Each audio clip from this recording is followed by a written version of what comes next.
Assalamualaikum warahmatullahi wabarakatuh.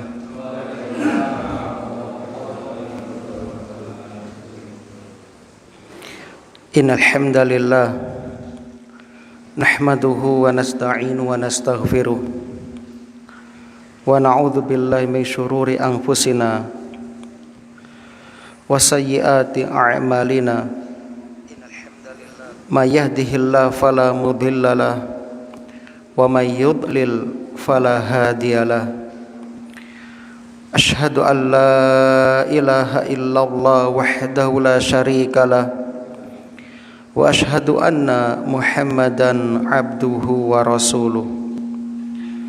Qala Allahu ta'ala fil Qur'an, a'udzu billahi minasyaitonir rajim. Ya ayyuhalladzina amanu taqullaha haqqa tuqatih wa la tamutunna illa wa antum muslimun. Ya ayyuhalladzina amanu taqullaha wa qulu qawlan sadida yuslih lakum a'malakum wa yaghfir lakum dhunubakum wa may yuti'illaha wa rasulahu faqad faza fawzan 'azima. Amma ba'du.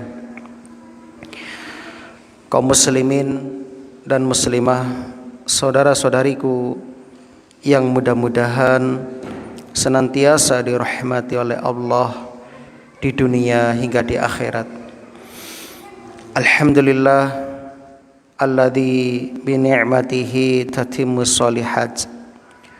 Segala puji bagi Allah yang dengan nikmatnya kebaikan-kebaikan hamba dapat terlaksana.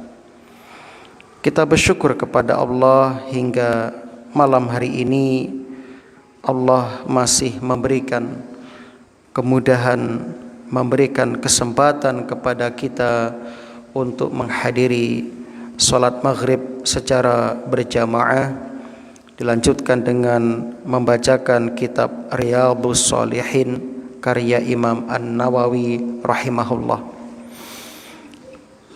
Tak lupa kita berdoa mudah-mudahan Allah menerima semua amal soleh kita dan semoga Allah mewafatkan kita semuanya dalam keadaan husnul khatimah. Dan kita juga berharap agar kita dipertemukan dengan bulan Ramadan yang akan datang. Rabbana taqabbal minna innaka antas samiul alim. Allahumma tawaffana 'alal islam was sunnah. Allahumma rzuqna husnal khitam.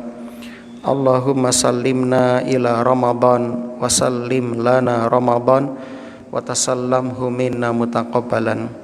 Allahumma anfa'na bima 'allamtana wa 'allimna ma yanfa'una wa zidna ilman. Salawat dan salam mudah-mudahan senantiasa tercurah limpahkan kepada Nabi kita Muhammad sallallahu alaihi wasallam, kepada keluarga dan juga para sahabatnya radhiyallahu anhum ajma'in. Allahumma shalli wa sallim wa barik ala nabiyyina Muhammad wa ala alihi wa ashabihi wa man tabi'ahum bi ihsanin ila yaumiddin. Memasuki hadis yang ke-144 dari kitab Riyadhus Shalihin, babnya tentang larangan berlebihan dalam ketaatan. Kaum muslimin yang berbahagia, suatu amal yang dikerjakan secara proporsional, yakni mudah dan lapang, itu lebih utama, langkung utami tinimbang amalan yang dikerjakan dengan cara takalluf secara berlebih-lebihan, sehingga membebani diri melampaui batas kemampuan dirinya. Agama Islam adalah agama yang dilandasi dengan prinsip kemudahan. Allah berfirman, a'udzubillahi minasyaitonir rajim, la yukallifullahu nafsan illa wus'aha. Allah tidak membebani seseorang kecuali sesuai dengan kesanggupannya. Jika Allah Subhanahu wa taala saja tidak membebani seseorang kecuali dengan kemampuan hamba, bagaimana mungkin seseorang ingin mengerjakan sesuatu di luar kemampuannya? Tidak mungkin syariat Islam mengajarkan suatu amalan yang melampaui batas. Yuridullahu bikumul yusra wala yuridu bikumul usra.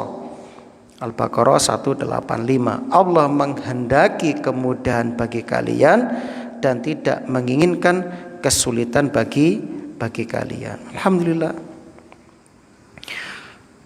Misalnya kemudahan dalam ibadah. Sholli qaiman, terus Kanjeng Nabi marang sahabat Imran bin Husain radhiyallahu anhu. Ketika Imran bin Husain radhiyallahu anhu matul marang Kanjeng Nabi bahwa Imran bin Husain terkena penyakit wasir, maka kata Rasul, sholli qaiman, salatlah dengan berdiri, fa illam tastati' fa qa'idan, jika kamu tidak bisa maka duduklah, fa illam tastati' fa ala jambin, dan jika tidak bisa maka salat dengan berbaring. Masya Allah, itu jamaah yang berbahagia. Begitu juga Nabi sallallahu alaihi wasallam membolehkan menjamak, menggabungkan sholat ketika ada kebutuhan, bahkan mensunnahkan mengqashar atau meringkas dalam safar, dalam bepergian atau perjalanan. Jadi kesimpulannya kaum muslimin, Islam itu agama yang mudah, maka janganlah kita membebani diri dengan sikap ghulu atau sikap berlebihan. Mari kita lihat hadis-hadis yang berkaitan dengan bab yang disampaikan oleh Imam Nawawi. Bismillahirrahmanirrahim. An Ibnu Mas'udin radhiyallahu anhu, saking sahabat Ibnu Mas'ud, semoga Allah meridhoinya, anna Nabiya sallallahu alaihi wasallam, bahwasanya Nabi sallallahu alaihi wasallam qala, bersabda, halakal mutanatti'un, halakal mutanatti'un, halakal mutanatti'un, rawahu Muslim. Ataupun halaka binasalah al mutanatti'un, orang-orang yang berlebih-lebihan, orang-orang yang keterlaluan dalam melakukan sesuatu. Dan beliau mengulang sebanyak 3 kali. Mutanatti'un artinya orang yang mendalami serta memberatkan diri dengan sesuatu yang bukan pada tempatnya. Jamaah yang berbahagia, hadis ini memberikan pelajaran kepada kita, al-halak, kebinasaan, itu akhir bagi orang-orang yang ghulu, yang suka berlebihan, baik dalam ucapan maupun perbuatan mereka. Kemudian hadis ini memberikan celaan terhadap sikap memaksakan diri dan berbicara terlalu dalam, yakni melebihi yang dibutuhkan, yang seperlunya. Dan juga hadis ini menunjukkan kepada kita kekerasan tidak akan mendatangkan kebaikan. Jadi kita keras pada diri kita sampai-sampai membebani di luar kapasitas kemampuannya, atau melakukan yang tidak disyariatkan. Itu bukan mendatangkan kebaikan, tapi mendatangkan kebinasaan. Semangat boleh-boleh saja, tapi ingat, manusia itu pasti akan mengalami sikap futur. Futur itu apa? Futur itu artinya loyo, masa loyo untuk beramal soleh, masa loyo beramal soleh. Sebagaimana yang Rasulullah SAW sabdakan dalam hadis Baihaqi dalam kitab Syu'abul Iman, Inna likulli amalin syirrah wa likulli syirratin fatrah. Sesungguhnya setiap amal memiliki syirrah, saat-saat semangat, ya. Wa likulli syirratin fatrah, dan saat-saat semangat memiliki saat-saat lemahnya, loyonya. Faman kana fatratuhu ila sunnati, maka barang siapa yang futurnya, masa lemahnya kepada sunnahku, faqadih tada, maka dia telah mendapat petunjuk. Wa man kanat ila ghairi dzalik, dan barang siapa yang futurnya, masa lemahnya kepada selain sunnahku, faqad halak, maka sungguh dia telah binasa. Dia telah binasa. Jadi kaum muslimin, apabila seseorang tertimpa futur, masa kendor dalam beramal, masa loyo, dan ini pasti datang, terutama kepada ahli ibadah, pasti. Maka jika ia tidak dapat meninggalkannya secara keseluruhan, ya, maka dia supaya menuju kepada al-iktisad, yang pertengahan, tidak meremehkan, maka dia tetap dianggap mendapatkan petunjuk. Ya, kenapa? Karena diharapkan dia akan kembali semangat nanti. Contohnya begini, seseorang yang rajin menjalankan sholat sunnah, ya, sampai-sampai tidak ada satu sholat sunnah pun yang tidak ia kerjakan, semua ia kerjakan. Tiba-tiba kendu, tiba-tiba futur, loyo, nah, putus dari beramal. Jika futurnya tidak menyebabkan dia meninggalkan totalitas kebiasaan sholat sunnahnya, misalnya ketika dia futur, dia tetap menjaga yang pokok, yakni sholat wajib dan sholat muakkadnya, misalnya sunnah muakkad, rawatibnya dia tetap jaga, maka dia dikatakan masih di atas petunjuk. Namun sebaliknya, ketika dia futur, semua ditinggalkan, yang muakkad juga ditinggalkan, ya, yang tadinya rajin duha, tahajud, witir, sholat istikharah, sholat hajat dan sebagainya, sholat taubat, semua dikerjakan, muakkadnya terutama semua dikerjakan. Tiba-tiba kendu, pas kendu ditinggalkan semuanya, itu tidak di atas hidayah. Namun ketika pas kendunya dia masih menjalankan minimal yang muakkad, maka dikatakan dia di atas hidayah Allah Subhanahu wa ta'ala. Itu kaum muslimin yang berbahagia.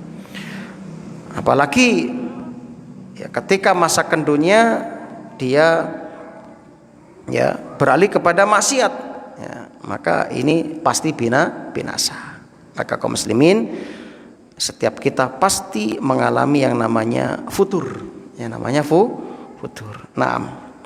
Hadis berikutnya, an Abi Hurairah radhiyallahu anhu anin Nabi sallallahu alaihi wasallam, saking sahabat Abi Hurairah, semoga Allah meridainya, dari Nabi sallallahu alaihi wasallam,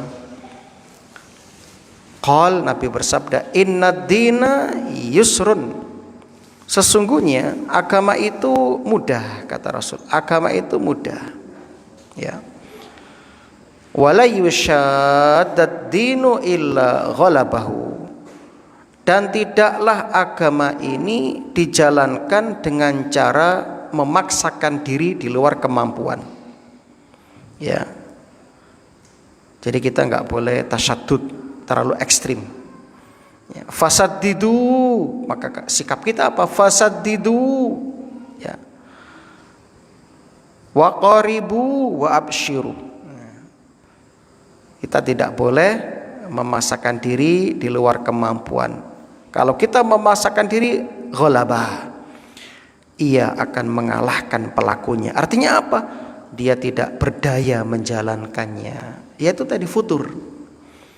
Maka fasaddidu, bersikap luruslah. Artinya apa? Bersahajalah, pertengahan. Jangan tasyaddud ekstrim, jangan tasahul ngentengke, pertengahan. ya, tidak berlebihan, tidak juga meremehkan. Wa qaribu, dan bersikap qaribu, mendekatlah, yakni mendekatlah kepada kesempurnaan. Artinya jika tidak mampu melakukannya dengan sempurna, maka setidaknya mendekati. Wa absyiru, dan bergembiralah kalian, yakni dengan pahala yang sempurna, walaupun kita hanya melakukan semampu kita. Ya. Bergembiralah, tetap Anda akan disempurnakan pahalanya, walaupun tidak sempurna ketika mengerjakannya, tapi mendekati kesempurnaan. Wasta'inu bil ghadwah, dan minta tolonglah, ya, bil ghadwah, ya, minta bantuanlah dengan waktu-waktu, ya, ghadwah itu waktu pagi, wa rauhah, dan waktu sore, ya, wa syai'in minad duljah, dan sebagian dari waktu malam, ya, sebagai apa? Sebagai penopang untuk taat kepada Allah. Rawahu al-Bukhari. Jadi kita dianjurkan beristi'anah, meminta pertolongan, ya, bantuan kepada Allah di waktu-waktu yang, ya, kita semangat di dalamnya. Misalnya di waktu pagi, kita kan lagi baru bangun tidur, ya, seger-segernya itu kan, atau di waktu sore, ya. Nah, itu juga enak, tidak terlalu panas cuacanya, itu juga waktu istirahat, ya. Nah, dan di waktu sepertiga malam, ya, sholat tahajud itu kan menguatkan. Itu menguatkan. Makanya para nabi itu tidak pernah meninggalkan tahajud, sebab itu sebagai penguatnya yang akan menjadikan dia kokoh dan teguh di atas dakwah itu sholat tahajud. Nah, senajan setunggal rakaat jangan ditinggalkan, ya. Karena ibadah saat loyo pasti tidak akan dapat dilakukan dengan baik, ya. Ya. Nah, itulah cara beramal. Ukurlah sesuai dengan kemampuan. Yang penting continue, langgeng, ajek, istiqomah, ya, istiqomah. Kalau kita memaksa seperti orang lain, ya, loyo kita. Karena setiap orang Allah takdirkan, ya, sendiri-sendiri kelebihannya, kekuatannya, kemampuannya. Jadi ukurlah dengan kemampuan kita, ya, mana yang itu lebih nyaman untuk kita kerjakan, maka kita kerjakan, ya. Wa fi riwayatin lahu, dalam satu riwayat milik Imam Al-Bukhari, saddidu, bersikap luruslah, bersahajalah dalam beramal, wa qaribu, mendekatlah pada kesempurnaan, ya, waghdu wa ruhu, ya, pergunakanlah waktu pagi dan waktu sore, wa syai'un minad duljah, dan sebagian dari waktu malam, al-qasda tabluhu, bersikaplah sederhana, niscaya kalian akan sampai kepada tujuan. Ya, kalau kita ngoyo full, misalnya tahajud, misalnya kita ambil yang 11 rakaat full satu minggu, marono berikutnya kendo, ya, ini bahaya nih, ini bahaya. Insyaallah, ya. Nah, di sini ada kalimat duljah. Duljah itu sebagian dari waktu malam. Ini namanya tamsil, perumpamaan, simbolik, ya, simbolik. Jadi Allah membuat isti'arah, membuat simbolik, membuat perumpamaan. Artinya apa? Maksudnya apa? Ad-duljah, jadikanlah amal soleh sebagai penopang untuk berbuat ketaatan kepada Allah pada saat jiwa kalian masih semangat dan tatkala hati kalian sedang tidak banyak beraktivitas. Kan waktu pagi, waktu sore kan sedang enggak beraktivitas. Waktu malam juga demikian, ya, ini sebagian malam untuk sholat tahajud dan seterusnya. Maka ini gunakan untuk menjernihkan hati, menikmati ibadah. Nah, nikmati itu, ya, itu kaum muslimin yang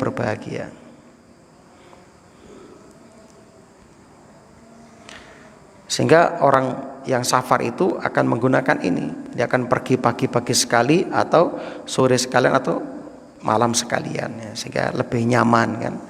Nah, hadis ini jamaah memberikan pelajaran kepada kita. Yang pertama, Islam itu agama yang mudah. Islam itu agama yang mudah.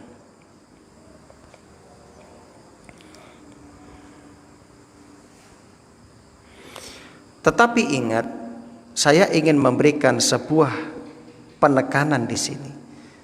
Jangan sampai istilah Islam itu agama yang mudah ini disalahartikan. Kerap kali manusia mengulang-ulang ucapan ini, Islam itu kan agama yang mudah. Tapi dia bertujuan menginginkan dengan ucapan itu untuk tujuan ya yang tidak tepat. Ya, yang tidak tepat. Tujuannya bukan memuji Islam, bukan melunakkan hati orang yang belum mengerti Islam dan semisalnya. Tapi mereka mengatakan sesungguhnya agama Islam itu agama yang mudah. Mereka mengatakan demikian tujuannya apa? Untuk pembenaran terhadap perbuatan mereka yang menyelisihi syariat. Ya. Sehingga kalimatnya benar, kalimatnya hak betul, ya. Tapi tujuan yang diinginkan itu batil. Nah, ini kan banyak orang seperti itu. Mas, kok sampean gak nganu gini? Oh, tenang, Islam kan agama yang mudah. Akhirnya apa? Ya, dia pun menabrak rambu-rambu syariat dengan alasan Islam kan agama yang mudah. Nah, begitu. Jadi ini banyak disalahgunakan. Kalimat yang benar diinginkan dengan niat yang batil. Ini tidak dibolehkan dalam syariat. Nah, jamaah yang berbahagia, dalam kitab Fathul Bari, kitab yang sangat terkenal karangan Ibnu Hajar Al-Asqalani rahimahullah, syarah Sahih Bukhari, ketika beliau menyebutkan maksud dari ya innad dina yusrun, sesungguhnya agama itu mudah, dalam kitab Fathul Bari jilid 1 halaman 116 kata beliau, Islam itu adalah agama yang mudah, atau dinamakan agama itu mudah sebagai ungkapan lebih mudah dibandingkan dengan agama-agama sebelumnya. Jadi agama Islam itu sesungguhnya agama itu mudah bisa bermakna memang agama ini agama yang mudah segalanya, atau agama ini dimudahkan ya daripada agama-agama sebelumnya. Nah, bisa bermakna seperti itu. Lalu Ibnu Hajar memberikan contoh, di antara mudahnya agama ini Allah mengangkat beban-beban dari pundak ya para hamba ya sebelum datangnya yang dulu memberatkan sebelum datangnya Islam. Jadi syariat Nabi Muhammad SAW itu berat ya. Misalnya pun syariat Nabi Musa, kalau melakukan dosa besar taubatnya itu dengan bunuh diri ya. Lalu datang syariat Nabi kita SAW yang berprinsip innad dina yusrun, sesungguhnya agama itu mudah, untuk taubat dari dosa ya cukup dengan ya meninggalkan perbuatan dosa itu, menyesal telah melakukannya dan berazam bertekad kuat untuk tidak mengulanginya. Kan mudah ya, dibandingkan dengan agama selain agama yang dibawa oleh Rasulullah sallallahu alaihi wasallam. Itu maksudnya kaum muslimin yang berbahagia. Ya. Sehingga dalam hadis ini ada pelajaran kata Ibnu Hajar agar kita tidak ya berlebih-lebihan dalam perkara ibadah. Ya, sebab berlebih-lebihan dalam ya ibadah atau melampaui batas dalam agama ini akan jatuh kepada perbuatan yang tidak ada asalnya dalam agama. Perbuatan yang tidak ada asalnya disebut dengan istilah bid'ah. Ya, ini kaum muslimin yang berbahagia. Seperti yang terjadi pada 3 orang yang berlebih-lebihan.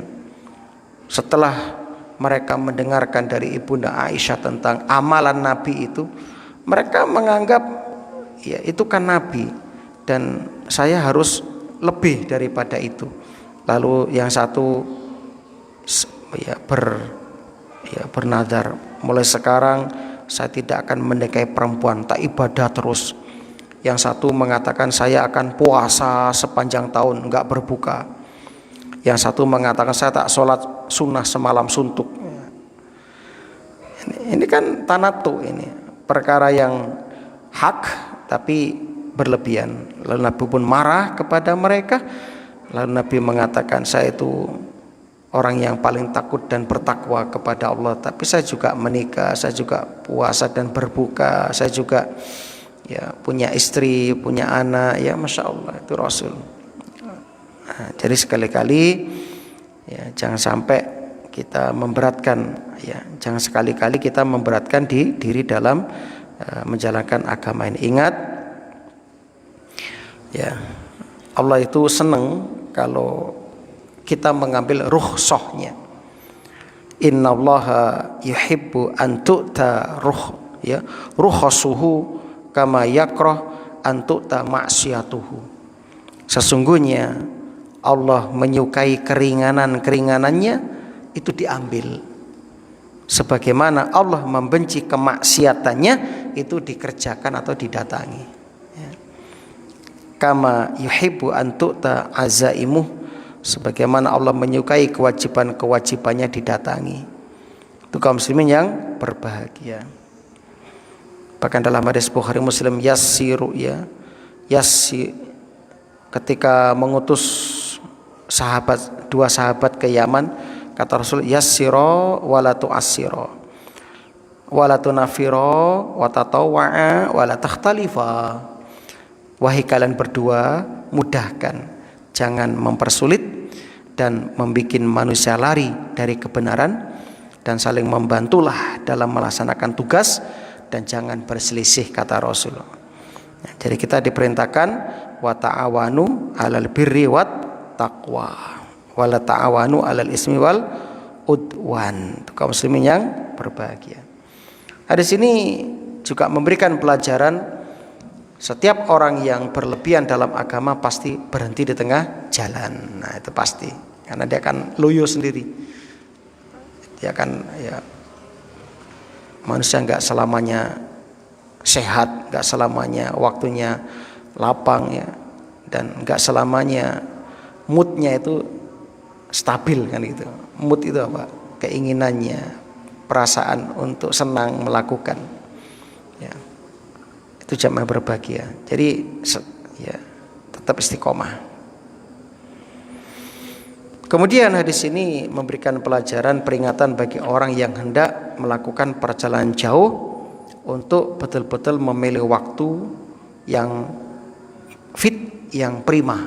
Nah, yang prima biasanya malam ya. Kalau malam itu lebih cepat ya, datangnya karena bumi dilipat ya, sehingga lebih cepat dan lebih enak di badan, lebih seger gitu. Benar kaum muslimin ya, sederhana dalam ibadah akan mengantarkan ya mendapatkan ridha Allah Subhanahu wa taala, selain akan menjadikan kita ya sabar dan istiqomah. Wa an Anas radhiyallahu anhu qala dakhala Nabi sallallahu alaihi wasallam al masjid fa idza hablun mamdud baina sariyatain. Ketika Nabi masuk ke dalam masjid, Nabi mendapati ada tali di antara dua tiang masjid. Madzal habl, ini tali apa ini? Qalu hadza li habli Zainab, ini talinya Zainab ya, talinya Zainab. Fa idza fatarat ta'allaqat bihi, ketika dia itu merasakan futur, kendor, loyo, dia bergantungan pada tali itu ya, jadi sholat sambil bergantungan ya. Faqala Nabi sallallahu alaihi wasallam, "Hullu, lepas, dicopot.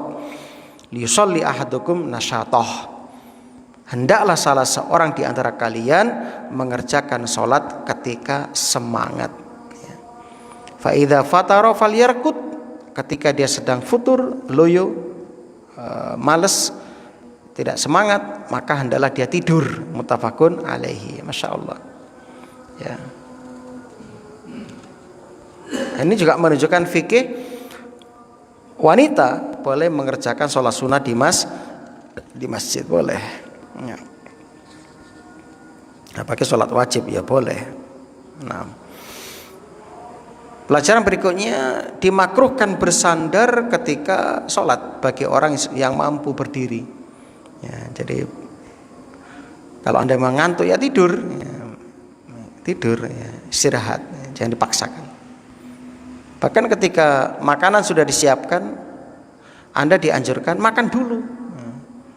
Makan dulu, jangan sampai Anda sholat ingat makan ya. Itu sholat khusyuk ya. Dan juga menunjukkan boleh sholat sambil duduk ketika lelah ya, ketika lelah.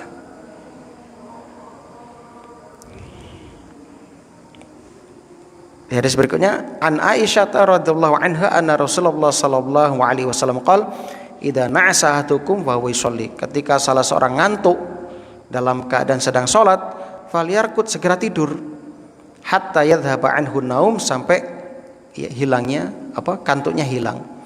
Fa inna hadakum idza shalla wa huwa na'is, ketika seseorang salat dalam keadaan mengantuk, la yadri, dia enggak tahu, la'allahu yadhabu yastaghfiru fayasubbu nafsah, bisa jadi dia bermaksud memohon ampunan tetapi malah melaknat diri sendiri, mencela diri sendiri. Muttafaqun alaihi. Itu kaum muslimin yang berbahagia, masyaallah ya. Jadi makruh ya, minimal makruh salat dalam keadaan ngantuk minimal ya. Nah, dan kita harus iktisad ya, tidak tanatuk, tidak tasyadud dalam ibadah, pertengahan. Dan juga berhati-hati dalam beribadah, jangan sampai melakukan tindakan yang tidak dicontohkan. Disebut dalam fikih syaddud dzari'ah.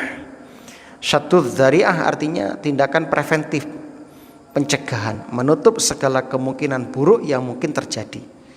Kalau setiap orang dibebaskan ya melakukan perbuatan ya berlebih-lebihan dalam ibadah, maka rusak agama ini. Akan terjadi penambahan-penambahan seterusnya. Hadis ini juga menunjukkan diwajibkan khusyuk dalam sholat. Maka supaya khusyuk, selain memperhatikan kondisi fisik, ya pakai baju yang bersih, pakai parfum. Kalau belum mandi ya usahakan mandi, ya, tidak ngantuk, tidak sedang kelaparan ketika sholat ya. Fokus, ya. Maka alhamdulillah nanti dibantu dengan suasana tempat sholat, dengan tempat yang suci, harum, ya, dingin, mungkin ada AC-nya mungkin ya. Kalau pas di perkotaan yang panas itu kan, kalau di desa ini walaupun nggak ada AC tetap seger ya, sejuk. Nah, ini bukan sindiran bagi takbir, gak usah, santai aja. Kita belum butuh itu ini, karena jamaahnya tidak full kalau 5 waktu. Nggak tahu kalau Jumatan. Itu jamaah berbahagia. Ya. Jadi disunahkan ya kita itu berdoa dalam sholat tanpa dibatasi. Silakan doa yang banyak dalam sholat. Yang terakhir ya pemberian ampunan bagi orang yang mengucapkan sesuatu tanpa disengaja. Misalnya pas sholat karena ngantuk salah maca ayat ya, karena nggak sadar itu dimaafkan. Tapi kalau niat disertai niat kesengajaan dosa ya, batal nanti sholatnya kan begitu. Tapi kalau nggak diniati nggak masalah. Saya kira itu, semoga bermanfaat. Sekali lagi terus berdoa kepada Allah agar diberi semangat, di antara doanya agar diberi kekhusyuan. Allahumma inni a'udzubika min ilmin la yanfa' wa min qalbin la yakhsha' wa min nafsin la tashba' wa min ta'watin la yustajabu laha. Semoga bermanfaat. Subhanakallahumma wa bihamdika asyhadu an la ilaha illa anta astaghfiruka wa atubu ilaik. Assalamualaikum warahmatullahi wabarakatuh.